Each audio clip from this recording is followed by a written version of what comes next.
Ganito po ang procedure sa paggawa ng hatak, lamok, tigok, antidote. Una ay ihanda ang mga materyales. Pangalawa ay hatiin ang bote sa gitna na parang ganito. Pangalawa, pagdikitin ang bote sa gitna para hindi ito magalaw. So bali ang magiging kalabasan ay parang ganito.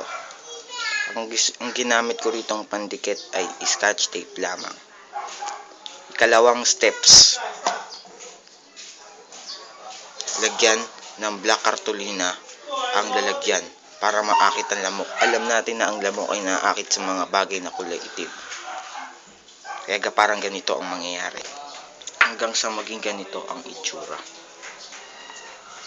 Ngayon, ang ikalawang step ay lagyan ng tubig ang loob ng bottle nang hindi sasayad sa puso niya. Kailangan may allowance dyan.